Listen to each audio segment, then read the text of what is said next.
Usually when I run my flicker minnows, I run them very similar to how I run the bandits. The only difference is flicker minnows, they don't dive as deep as a bandit, so you have to run them a little bit further back. So when I run my spread on my boat, whether it be my Super Fisherman Starcraft or my 251 Pro line, out of the rod trees, it doesn't matter the size of the boat, it matters what kind of pulls, what matters if your rods are calibrated, and that is so important to make sure that your rods and reels are calibrated for when you're running these crankbaits and you get the precision trolling nap.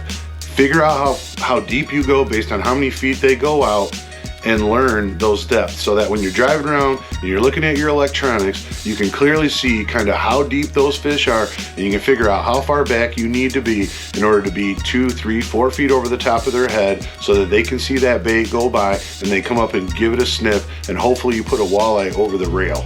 That's the idea. So when we run flicker minnows, we run 3 rods per side if it's a 2-man fishing day on the boat. Similar to bandits, you have to figure out how deep these baits go.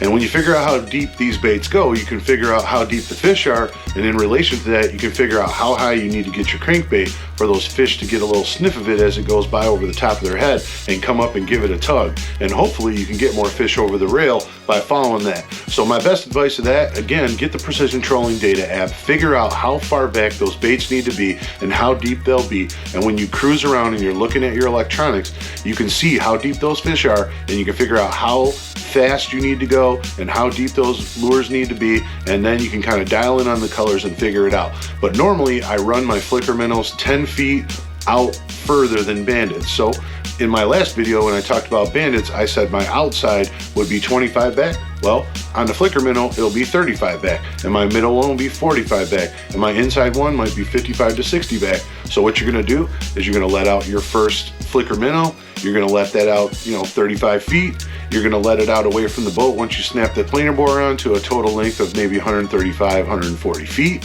After that, you're gonna clip on your middle one. You're gonna let that one out 45 feet. You're gonna clip on your planer board. You're gonna let that out, let's say 120 feet-ish, maybe 115, depending on how you like it to look when it's in the spread.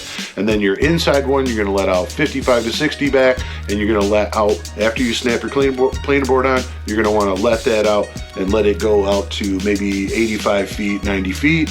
And that's gonna get you in a perfect formation. So when you're running 6 rods, you're gonna have 3 boards on both sides of the boat. It's gonna look kind of like how geese fly in formation. Once you get your boards out and they're in a perfect formation, kind of like how geese fly, that's how you know when you're doing it right. Then you can dial in on how fast to go, how slow to go. You know what depths you're at, and by using your electronics, you can tell kind of where the fish are. If they come up and give it a tug, then you know if you catch 2 or 3 fish and it's 35 back, then maybe you start reeling all your reels up to 35 back and run them all at the same speed, at the same depth. If you notice that they're hitting on the same color, maybe you start playing around with the similar colors and everything until you figure out how to get the walleye to bite. And once you get an idea of how the walleye bite, then you know you're in business and you can have a nice day where you get a 2-man or a 3-man limit. And ultimately, we're all out here on Lake St Clair trying to have a good time. And this is how you do it. You figure out, you go to people who fish it all the time, you kind of figure out a few spots, you ask, hey, what are the hot colors? Kind of what did you get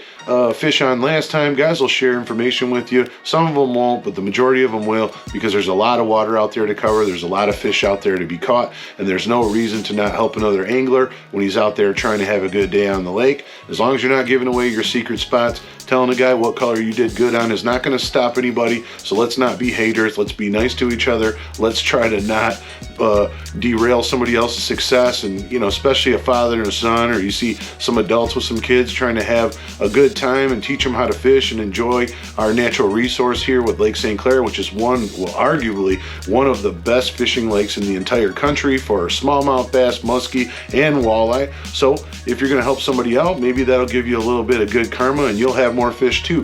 But Lake St Clair is a great place to go out, run flicker minnows. Normally we're going to run them between 1 mile an hour, 1.5 miles an hour, particularly in spring until about June. That's when the bait is smaller. Walleyes seem to be way more receptive to the flicker minnow, and then they kind of transition over to a bigger bait like a bandit or a precision walleye crank or something like that later in the year, and you control those faster and cover more water. But for the most part, all around, you could run flicker minnows literally all year in the, I say water temperatures over 55 degrees, and you're gonna have a lot of success on Lake St Clair. So don't hesitate to go out, get a few stock colors, play around with them a little bit, and see if those will put some fish in your boat.